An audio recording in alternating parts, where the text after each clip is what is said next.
Chloé et Émilie vont faire une présentation sur l'IA et la blockchain au service de la lutte contre le harcèlement scolaire. Et dans le petit carré ici, nous avons Nathalie, qui travaille actuellement à Londres et qui se joint à nous dans le cadre de cette présentation, puisqu'elle a participé sur toute la partie de droit comparé anglais. Donc je pense qu'elle parlera, si possible, en anglais, Nathalie. Ça fera du bien à tout le monde. Et je vous laisse la parole. On a un problème, il y a un micro sur les deux qui marche. Il a changé la pilule en plus. La truc. Ah voilà, non, c'est bon. Regarde, essaye. Ah voilà, c'est bon. Ok.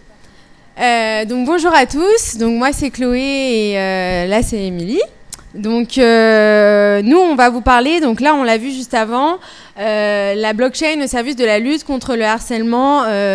Et les violences faites aux femmes. Et nous, on va s'intéresser vraiment au milieu scolaire, en fait, au harcèlement au milieu scolaire, que ce soit au collège, primaire, lycée, études supérieures. On fera quand même des petites études comparées, donc en dehors de la France, et aussi la violence au travail qu'il ne faut pas négliger. Donc vraiment la violence de manière générale. Et je pense que, bon, grâce à l'intervention qu'on a eue juste avant, vous comprenez un peu mieux comment on peut mettre en lien la blockchain, l'intelligence artificielle et le harcèlement scolaire, mais je pense que vous posez encore la question de comment on peut vraiment aider, est-ce qu'il y a vraiment un lien, est-ce que ça marche réellement, et on va essayer de voir tout ça aujourd'hui ensemble, de la façon la plus interactive possible et la plus facile à comprendre, et j'espère que ça vous plaira. Voilà. Alors, donc, on va commencer par les chiffres. Nathalie, je te mets en petit par rapport au PowerPoint. Voilà, et on va faire comme ça. Donc, en France, c'est 5 à 6% des élèves qui sont victimes de harcèlement scolaire. Et selon les associations, c'est en réalité 10% qui en sont victimes. Donc, c'est un chiffre qui est quand même de plus en plus élevé et qui témoigne en fait de cas de harcèlement qui ne sont pas encore dévoilés au grand public à chaque fois, puisque les associations révèlent des chiffres plus élevés. Alors, si ça ne marche pas, on ne va pas y arriver. Voilà. Donc, en fait, c'est près d'un enfant sur 10. Comme vous pouvez le voir sur le PowerPoint, donc sur 12 millions d'élèves, c'est 1 million d'élèves qui sont harcelés. Et c'est un phénomène, évidemment, qui ne touche pas que la France. L'UNESCO partage les données et indique près de 30% d'élèves dans le monde qui se font harceler dans leur établissement scolaire. Donc, évidemment, on est un monde en constante croissance numérique, donc avec les téléphones portables, les ordinateurs, les réseaux sociaux. Le harcèlement ne s'arrête pas à la cour de récréation et continue à la maison et au-delà via les plateformes Facebook, Instagram, Twitter, etc. Et selon l'association e-Enfance, donc c'est l'association qui est partenaire du ministère de l'Éducation française, il y a 41% des élèves qui ont déjà été victimes de harcèlement, 7% de cyberharcèlement et seuls 10% d'entre eux en parlent à leurs parents. Et c'est là où en fait on voit pourquoi en fait on parle encore de harcèlement. Ça fait des années et des années que c'est un phénomène en fait avec lequel on a pris l'habitude de vivre, j'ai l'impression, en tout cas dans le domaine scolaire. Et la raison pour laquelle ça ne s'arrange pas et ça ne se diminue pas, il y en a plusieurs, mais la première c'est vraiment la parole. Les gens ont tendance à avoir peur d'en parler, à avoir peur de témoigner. Ça donne peut-être une position de victime que les gens ont du mal à accepter. C'est pas le cas, déjà il faut le savoir. Et vu que Madame Taylor nous a demandé d'avoir un côté un peu interactif aujourd'hui, nous on a décidé de pallier donc ce manque de communication en parlant avec vous. Donc, est-ce que dans la salle, on a un petit échantillon, je pense aujourd'hui, d'adultes et d'étudiants, vous avez déjà fait face à un cas de harcèlement, donc scolaire, à l'école ou en ligne? Attention, pas que personnel, même autour de vous, d'histoires que vous avez entendues. J'aimerais bien connaître des témoignages et je pense que c'est très important de s'écouter les uns et les autres. Et on va, je pense, être un peu surpris du nombre de cas auxquels on a pu faire face au cours de nos vies. Voilà, alors qui veut prendre la parole ? N'hésitez pas, il ne faut pas avoir peur, justement. Ouais, Anna, tu peux lui donner le micro ? Bien sûr.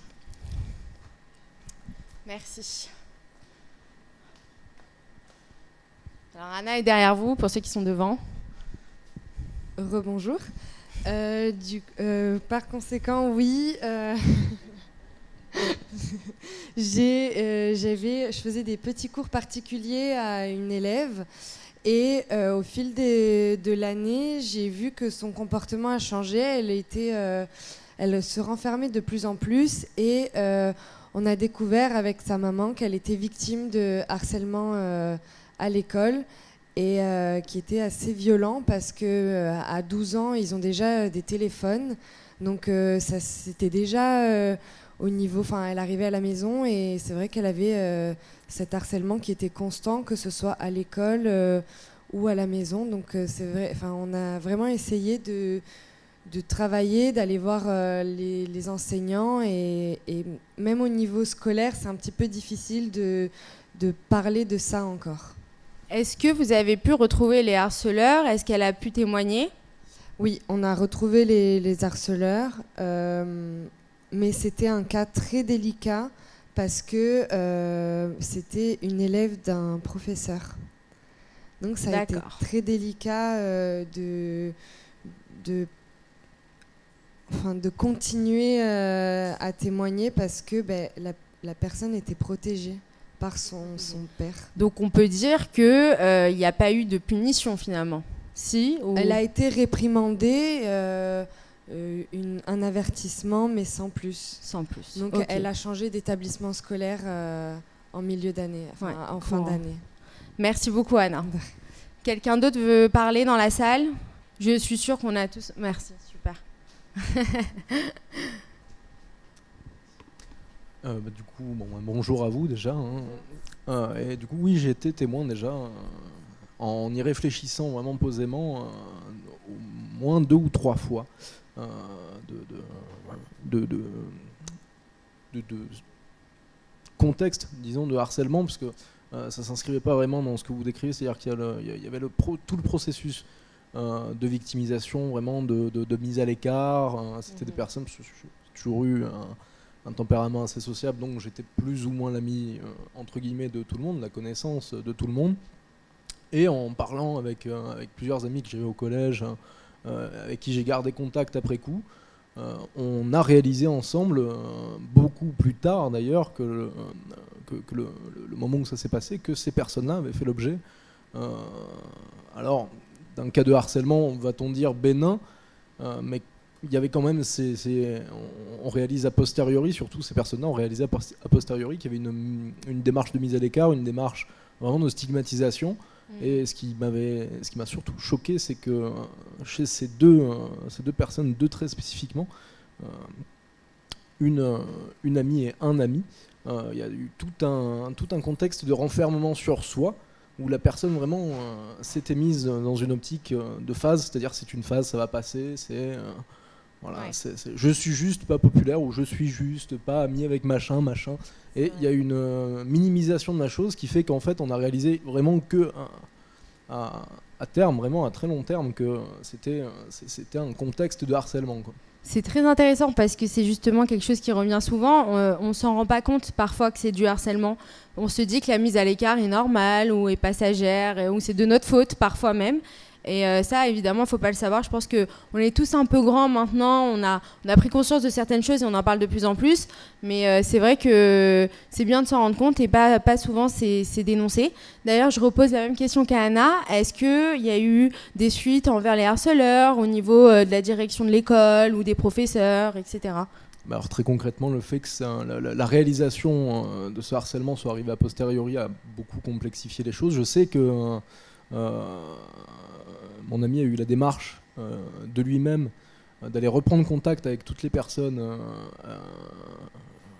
envers lesquelles il avait subi un harcèlement, et la démarche du coup personnelle de remettre les choses à plat, d'aller vraiment voir ces personnes et leur dire: est-ce que tu réalises que tu m'as harcelé pendant 3 ans en fait, voilà, pendant toute ma période de collège où on a été dans la même classe, dans la même promotion, tu m'as harcelé. Et du coup en fait il a aussi mis le doigt sur quelque chose, c'est que derrière le contexte scolaire, derrière le contexte un petit peu très clanique des relations entre jeunes enfants, on étouffe rapidement ce qui dépasse la frontière du harcèlement et ce qui dépasse la frontière du juste jeu d'intégration entre amis de classe. Il a notamment, par cette démarche d'aller confronter les personnes qui l'ont harcelé, réalisé qu'il y en avait beaucoup qui s'en voulaient, d'avoir eu ces comportements après coup, sans réaliser vraiment qu'ils étaient en train de harceler une personne très spécifiquement, de la mettre à l'écart. Bah, merci beaucoup pour ce témoignage, c'est très gentil. Quelqu'un d'autre a envie de partager? Sinon, Chérine. Et après, on continue. Merci.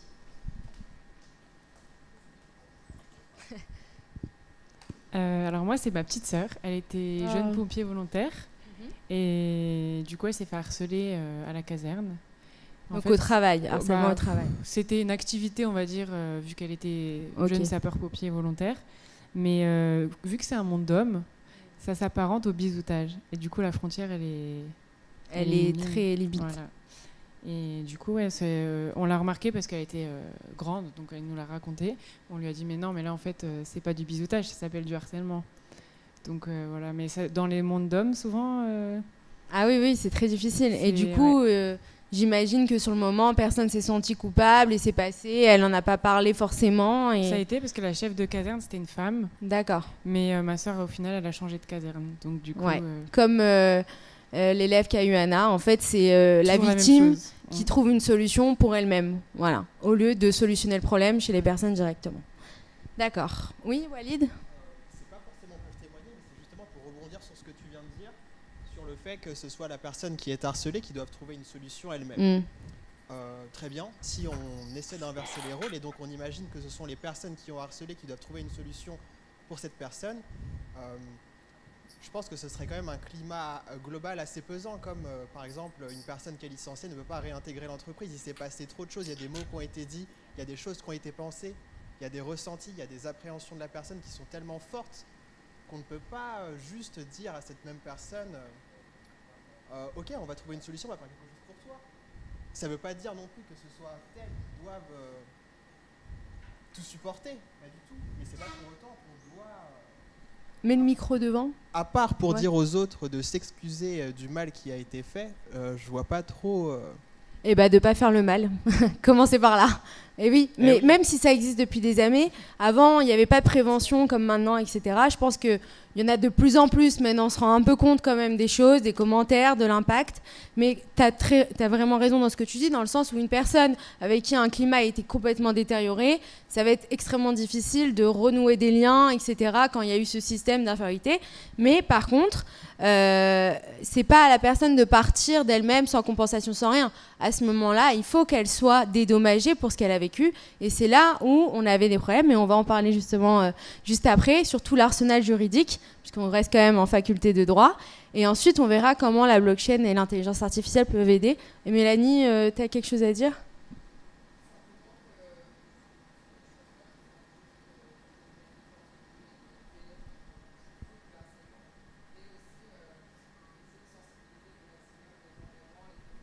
Exactement. C'est là où tu as une avance, tu vas voir. Bravo. Bravo, Mélanie. Alors, on va vous parler maintenant de l'arsenal juridique. Alors, en effet, comme on a essayé de vous le faire démontrer à travers vos témoignages, il y a beaucoup de cas de harcèlement, mais très peu de cas qui sont sanctionnés. Et pourtant, on s'est renseigné pour aller voir ce qui se passait un petit peu du côté de la loi. Et la loi consacre bien le délit de harcèlement, qui se manifestent comme des propos ou comportements répétés qui ont pour objectif de détériorer la santé physique ou mentale d'un individu.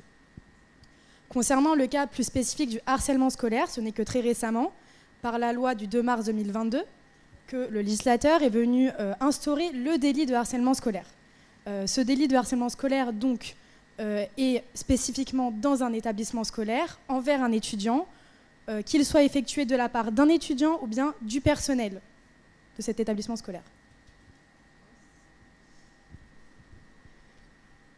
Il y a 3 caractéristiques du harcèlement en milieu scolaire: la violence physique ou mentale, la répétitivité, donc ça c'est important, c'est des choses qui arrivent quotidiennement, toutes les semaines, tous les mois, tous les matins en allant à l'école, tous les soirs en regardant le téléphone, et comme on en parlait, l'isolement de la victime en fait. Forcément, elle se sent à part, elle se sent exclue, elle se sent insultée, donc tout ça c'est ce qui permet de déceler le harcèlement. Pour revenir sur la loi qui a été récemment promulguée, nous avons identifié 2 choses. La première, c'est que ce nouveau délit est enfin consacré juridiquement. Donc on a le délit de harcèlement scolaire et la peine encourue est jusqu'à 10 ans d'emprisonnement en cas de suicide ou de tentative de suicide. Donc là, on a bien une volonté du législateur de prendre en compte ce problème et de remédier et de trouver une solution pour sanctionner. Le deuxième point qu'on va soulever, Mélanie, donc tu as eu une avance, c'est que la loi impose aux établissements scolaires, par l'article qui a été mis dans le Code de l'éducation, d'établir toute mesure destinée à prévenir de l'apparition de situations de harcèlement et aussi de transmettre des informations aux parents concernant les risques du harcèlement en ligne, donc du cyberharcèlement.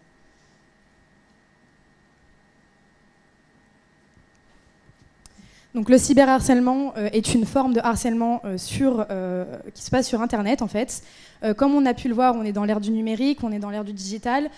Surtout avec la Covid-19, on a développé de plus en plus les utilisateurs des réseaux sociaux et au plus jeune âge. Et donc ce harcèlement se passe spécifiquement en ligne. Le problème, c'est qu'on n'a pas de frontières. Il n'y a pas aussi comment dire, ce n'est pas limité, il peut y avoir une massification de commentaires, d'appels, de SMS, et donc là on a un problème parce que c'est beaucoup plus compliqué à gérer qu'un simple harcèlement qui peut être constaté à l'oral et dans l'enceinte d'un établissement scolaire.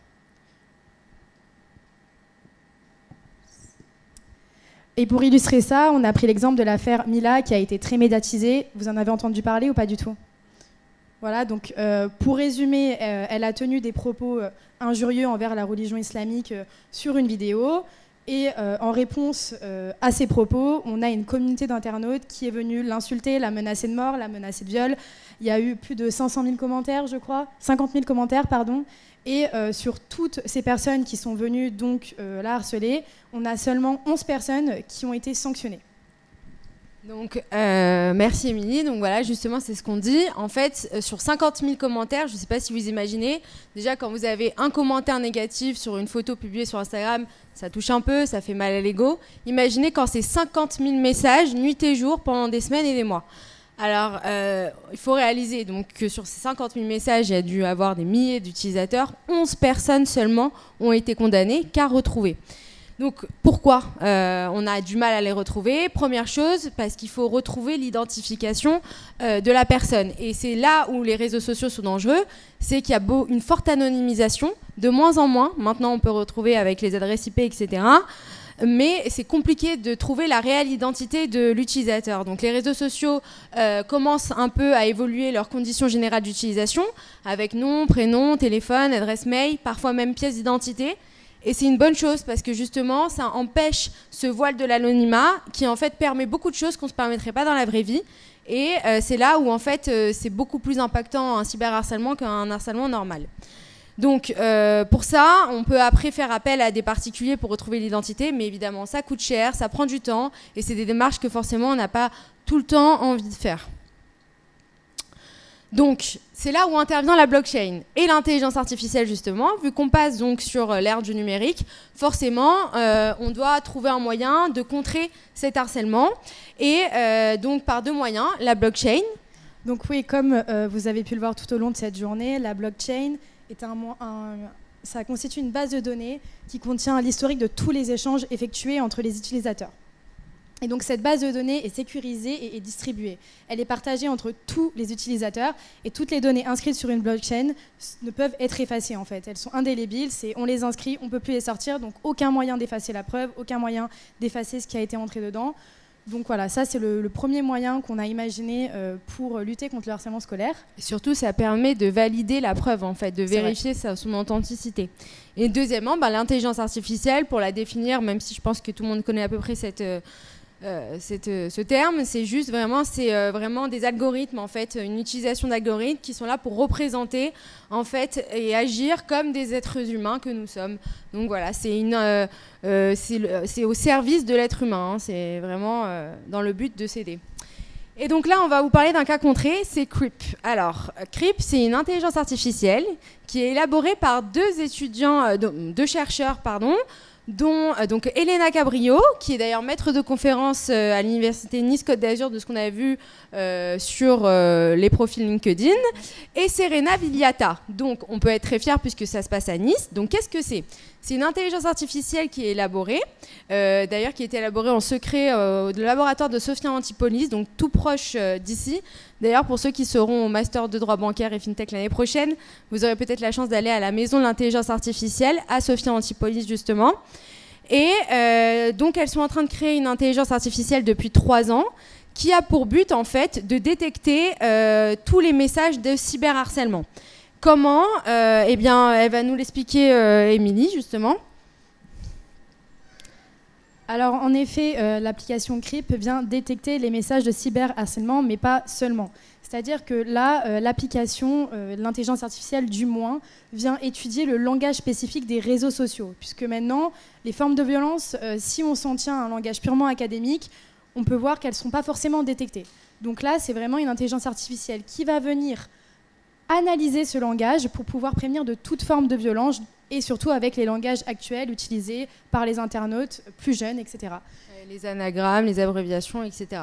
Donc on voit que ça avance, on voit que tout le monde s'en préoccupe, et c'est quelque chose qui peut nous rendre fiers, surtout à Nice. Voilà.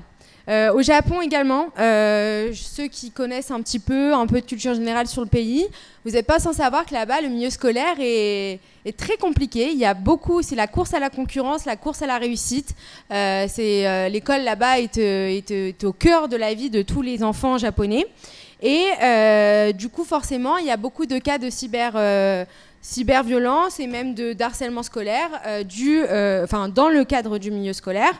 En 2020, donc l'année du confinement, c'est quand même 500 enfants qui se sont donné la mort à cause des violences dans le milieu scolaire. Et donc face à ce taux très important, les autorités ont décidé de supprimer l'anonymat de façon à ce que les cyberharceleurs soient rendus responsables de leurs actes. Donc cette intelligence a été développée par Hitachi Systems, et en fait elle va passer au crible 9000 cas de harcèlement pour aider les écoles, les établissements. Donc d'ailleurs, Émilie, est-ce que tu peux nous en parler? Comment ça marche? Donc dans un premier temps, on va évaluer la gravité du harcèlement. L'intelligence artificielle va prendre en revue 9000 cas de harcèlement scolaire pour évaluer si c'est un harcèlement bénin, si c'est un harcèlement qui vraiment peut mener au suicide. Et donc ça sera vraiment le premier point. Et deuxièmement, c'est une étude qui sera basée sur un faisceau d'indices. Donc on va étudier si la personne est harcelée en fonction de son âge, en fonction de son niveau d'études, en fonction de son sexe, en fonction de plein de choses, enfin plein de critères en fait qui doivent être pris en compte. Et après, on va venir alerter les professeurs sur justement ces profils-là qui sont amenés à être harcelés. Voilà. Et c'est là où on revient un peu aux applications qui utilisent justement la blockchain. Donc, on peut reparler de IOP brièvement, on l'a dit, violence faite aux femmes. Exactement, donc on a choisi de réintégrer IOP, mais vraiment de manière très succincte, parce que c'est une application qui utilise la blockchain pour enregistrer des preuves, capture d'écran, enregistrement audio, afin de pouvoir les retranscrire dans un procès pénal. Et nous, on s'est vraiment basé sur cette application, et on a comparé à ce qui se passe un petit peu aujourd'hui en France, mais sur un autre sujet. On a aussi Woofer pour le harcèlement au travail. Donc c'est une application qui aide en fait les collègues de travail, les collaborateurs, les employés à réceptionner des preuves de harcèlement au travail, sexuel, moral, etc. Toujours dans la même optique que IOP, pour conserver les données sur une blockchain qui est sécurisée et validée, et ensuite pouvoir les utiliser comme mode de preuve. Et tout ça, ça va dans le sens du code du travail qui oblige en fait chaque collaborateur à prendre toutes les mesures nécessaires pour protéger et sécuriser la santé mentale et physique de tous ses employés. Voilà. Donc, alors concernant la blockchain et les preuves, on s'est quand même intéressé, donc comme Madame Taylor l'a dit tout à l'heure, à la recevabilité de la preuve en droit français de la blockchain. Et c'est là où intervient la blockchain, justement. Donc, comme on l'a vu avec IOP, ça fonctionne avec un coffre-fort numérique. Donc, comment ça fonctionne? En fait, c'est un coffre-fort qui va permettre à chaque preuve d'être validée et consolidée. Et en fait, les avantages, c'est que tous les fichiers qui sont mis sur la blockchain sont infalsifiables. Donc, tout ce qui est excuse de vidéos trafiquées, c'est faux, c'est pas vrai, c'est pas comme ça que ça s'est passé, c'est un montage, c'est pas recevable. Et surtout, toute personne est capable de pouvoir mettre des preuves sur l'application et d'enregistrer la preuve. Donc, en fait, vraiment, l'avantage, c'est la non-falsification des preuves, qui est quand même un argument qui est souvent utilisé par l'harceleur, et évidemment, pouvoir protéger les preuves, puisque même si l'appareil est détruit, imaginons dans le cas d'une bagarre ou d'une violence conjugale, la personne casse le téléphone, etc., on peut conserver les preuves et tout conserver. Donc, c'est quand même un vrai changement, et ça évite beaucoup de problèmes quant à la recevabilité de la preuve et à la conservation. Donc, petit point concernant le statut de la preuve blockchain en France. Donc, à proprement parler, en France, il y a la liberté de la preuve. Je pense que vous le savez à peu près tous. Vous êtes en licence 3, master 1. Voilà. Donc, on a le principe de la liberté de la preuve. Toutefois, concernant la preuve blockchain, on n'a pas de statut. Le législateur n'est pas venu instaurer un statut particulier. Mais on voit quand même qu'il y a une avancée, puisqu'en 2018, le législateur, par la loi DIP, est venu reconnaître comme preuve légale des éléments tirés d'une blockchain. En 2019, le ministère a précisé que cette preuve serait à la libre appréciation des juges, donc en fonction du cas, et voilà. Donc c'est à la libre appréciation des juges, mais il n'y a pas de statut qui reconnaît, c'est une preuve qu'on peut dire imparfaite. Et à l'international, du coup, donc on a pris 3 exemples où la preuve blockchain a été quand même on va dire consolidée, acceptée, etc. Donc en Italie, à Monaco et aux États-Unis. Ah oui, sous certaines formes. Alors par exemple, voilà, il y a l'Italie qui reconnaît le document blockchain comme, on va dire, une présomption, enfin comme un document numérique. Donc on va avoir une présomption d'exactitude sur la date et l'heure et l'intégrité des données dès lors qu'elle est issue de la blockchain. On a Monaco, donc tout à côté, où une proposition de loi a été émise en 2017 pour considérer la blockchain, les preuves de la blockchain comme une copie fidèle, opposable et durable de l'original portant une date certaine. Donc l'horodatage est quand même un témoignage important en fait des actes. Comme vous le savez, l'ordre des preuves est important, les faits sont importants au niveau de la date justement. Et du coup aux États-Unis, aux États-Unis, on a la Nevada Blockchain Statute qui est promulguée le 5 juin 2017 et qui considère également les enregistrements blockchain comme des documents électroniques. Donc ils vont avoir la même portée juridique et seront recevables en justice. Voilà. Et donc maintenant, on va laisser la place à Nathalie, qui va nous faire une petite étude comparée avec ce qui se passe à Londres. Parce que, comme on vous l'a dit au début, le harcèlement scolaire, évidemment, ne se passe pas qu'en France. Et on va voir à quel niveau et à quel point il est important là-bas. Alors, petite précision, elle fera sa présentation en anglais. Oui, fera sa présentation en anglais. On s'immerge dans la UK Perspective. Elle est en direct Tu nous entends, Nathalie? Oui, je vous entends. Vous m'entendez bien? Ouais. Bon. So I will speak in English if that's fine with you. So can we move on to the next slide, please? Or am I moving on to the next slide? On peut aller à la next slide? Faire du franglais aussi, c'est très bien. So basically, we have to know a few things. One, as mentioned previously, it's a legal duty to protect the well-being of the students. Okay, these informations come all from the Office of Education of the UK governmental office.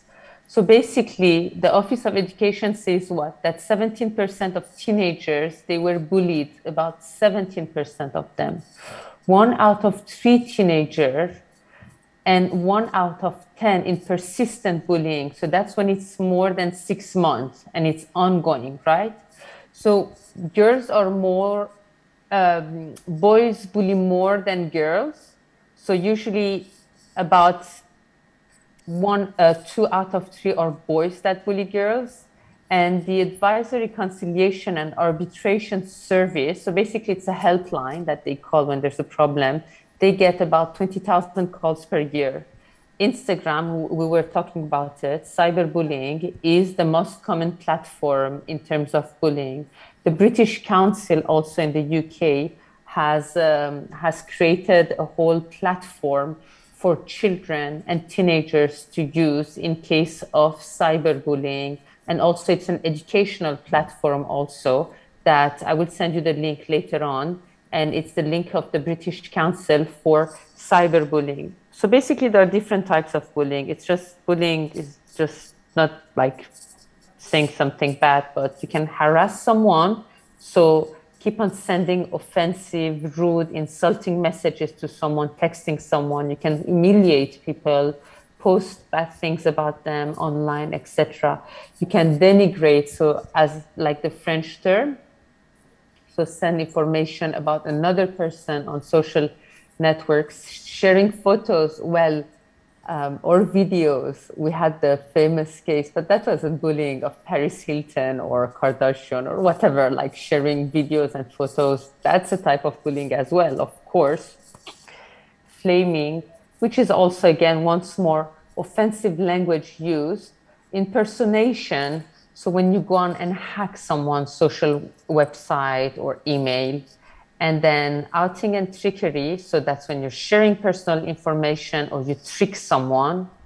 Cyber stalking, so you keep on like checking and harming your target. And excluding, that often happens at schools. You know, when you are yourself exclude, or when you exclude other people from the group. So there's different variables into bullying. The consequences, well, obviously there are physical and mental consequences.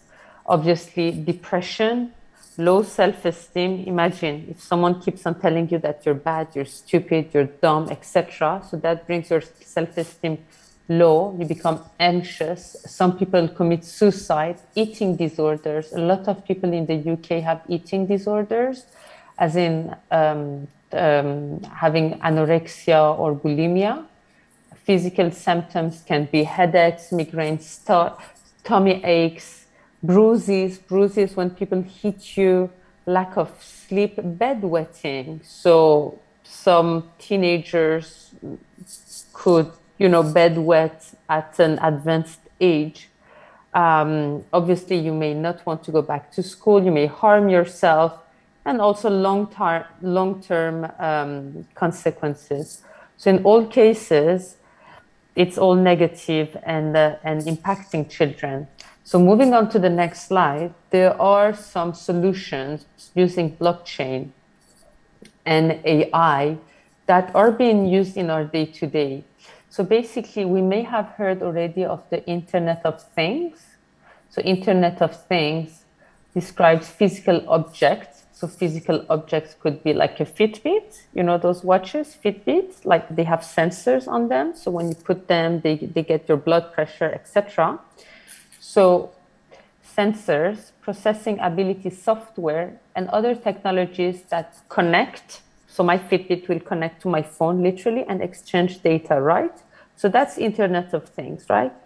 So Internet of Medical Things, that's slightly different. It's using the same technology, but it's slightly different because it detects stressful situations. So if I'm being bullied, I'm stressed, I'm anxious, it will send out a signal, right?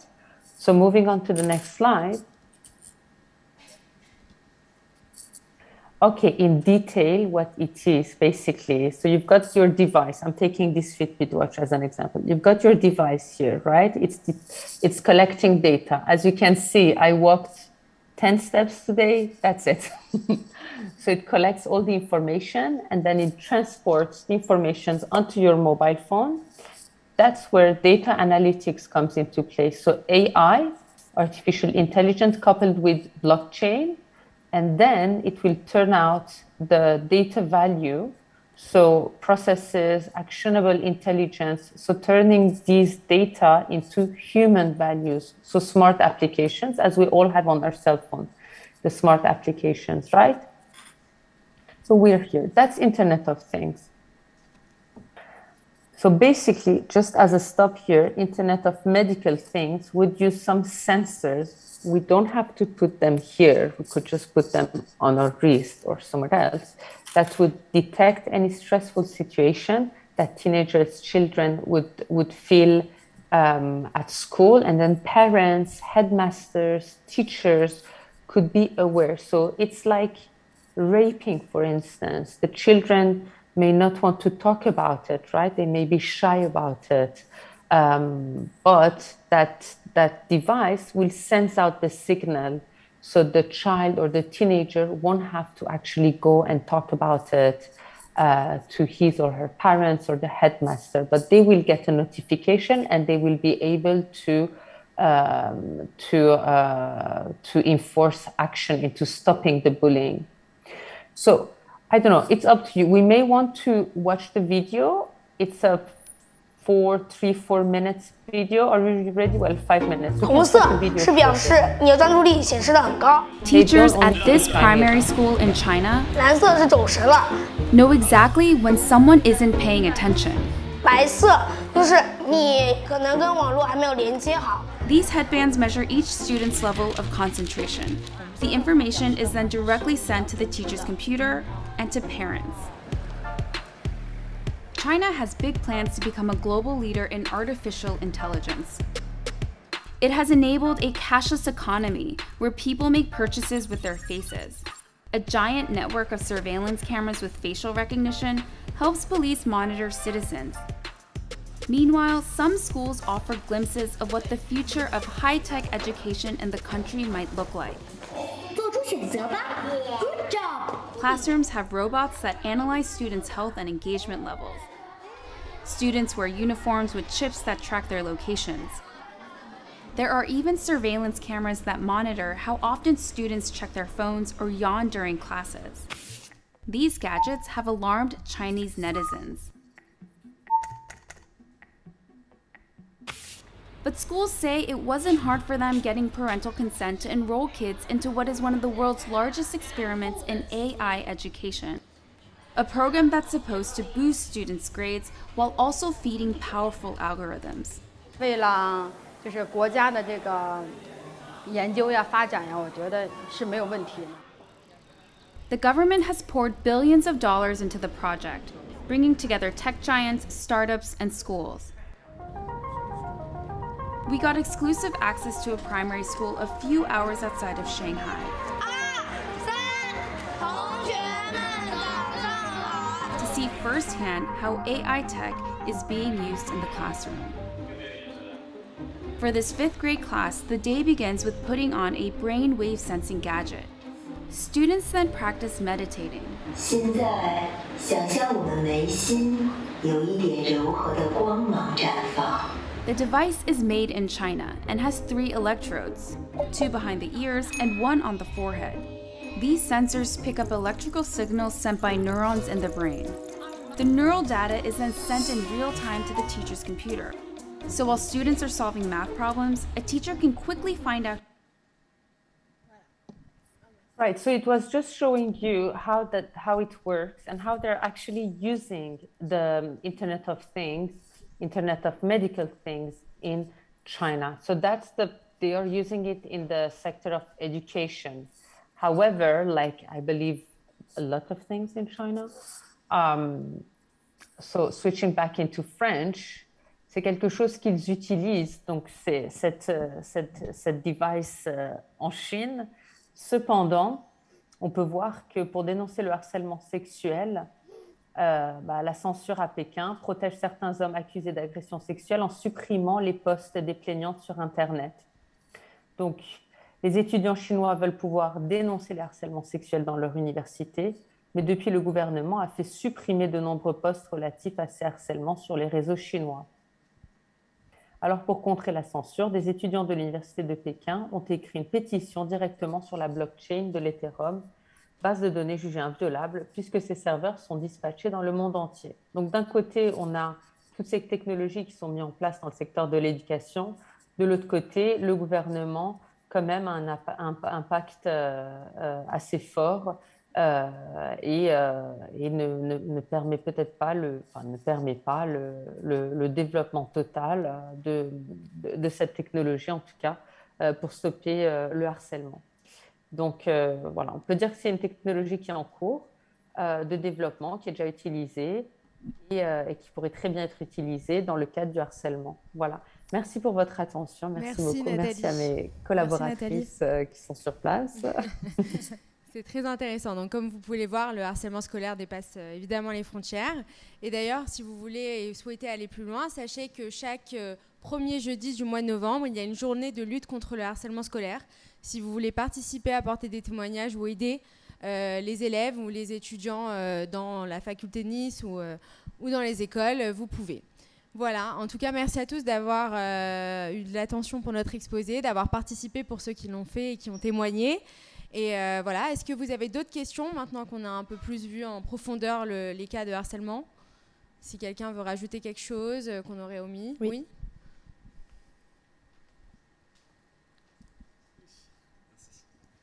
Alors, vous ne pensez pas que juste envoyer un signal attestant la hausse d'un rythme cardiaque depuis un objet connecté, ça pose pas des problèmes de lien de causalité, ça peut pas constituer une preuve.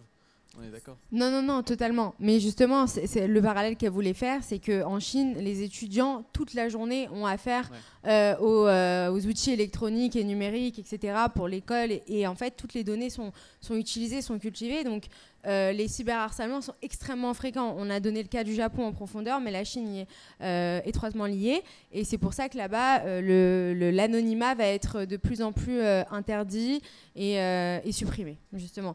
Mais totalement. C'est pour ça qu'on a vraiment dans le harcèlement, la première problématique, c'est vraiment la preuve. Est-ce que c'est suffisant? Est-ce que c'est véridique? Est-ce que c'est déformé? Et c'est là où justement la blockchain et l'IA travaillent à rendre ces preuves fiables et complètement sécurisées et sûres, quoi. Voilà. Si je peux me permettre, à titre personnel, est-ce que vous serez favorable à ce qu'il y ait par exemple un échange de données médicales pour contrer le harcèlement? Ça a été la question posée justement pendant le confinement par rapport au virus et à tout ça. Donc les données médicales, est-ce qu'on accepte de les partager ou pas? Je pense que si c'est dans le cadre de la préservation de l'intérêt général... Alors oui, dans le cadre de la préservation de l'intérêt général, oui. Après, il me semble, Chloé, que tu avais posé la question à ton père, justement, qui travaille dans le médical, sur le partage des données, Et le personnel et le cadre médical, en général, est pour quand c'est une question d'intérêt général, mais contre quand ça ne conserve pas le secret médical. D'accord, merci. Les filles au fond.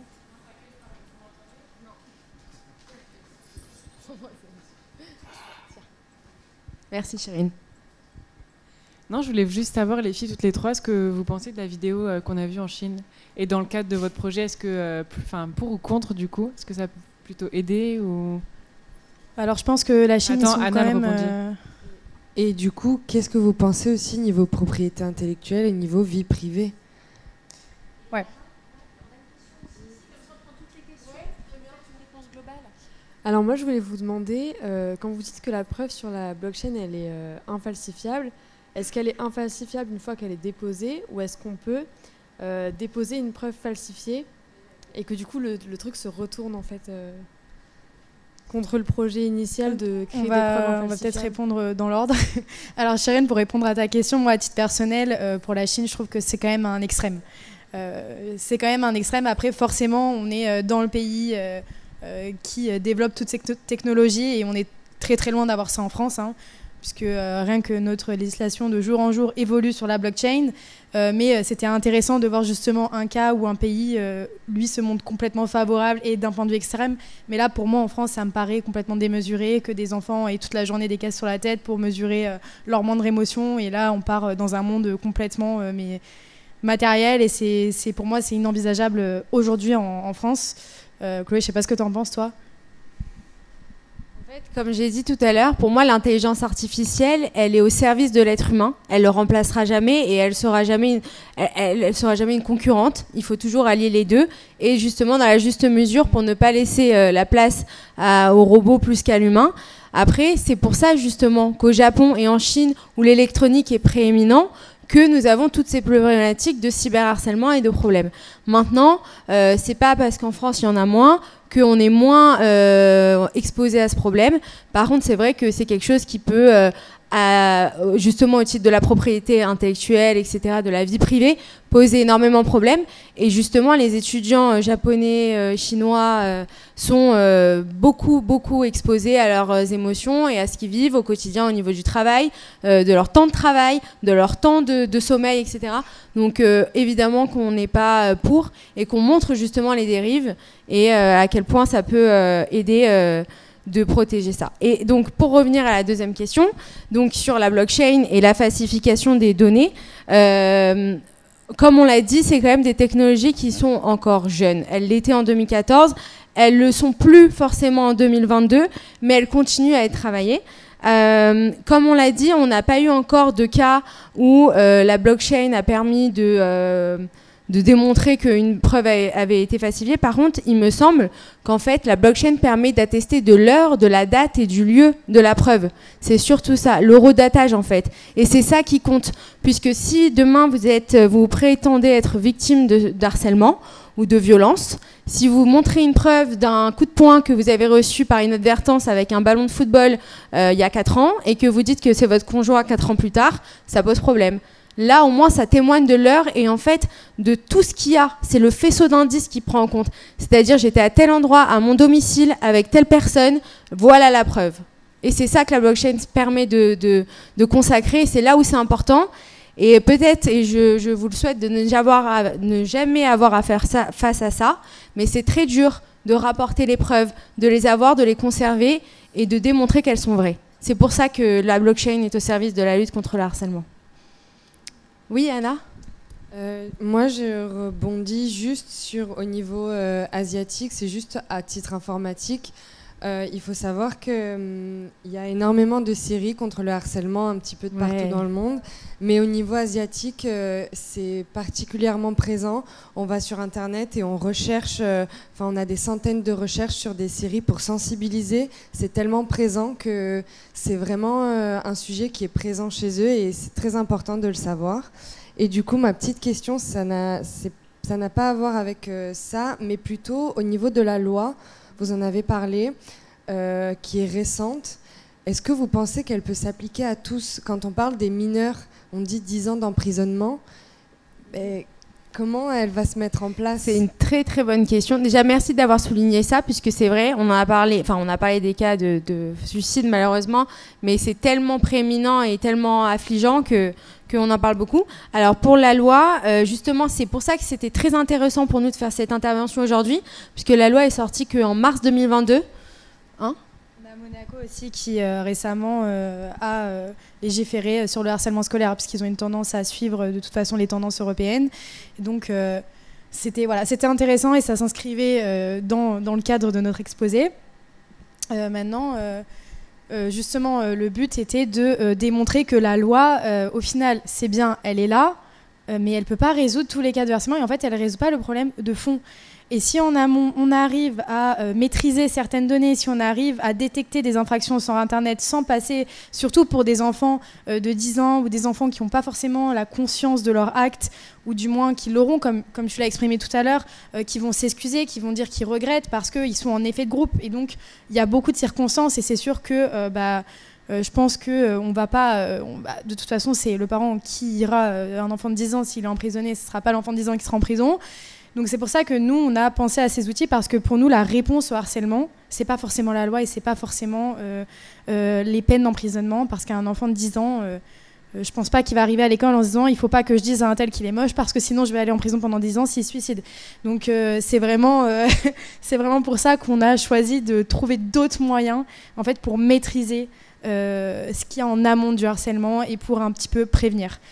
Notamment avec, comme on a vu, les 2 chercheuses à Sophia Antipolis et leur application.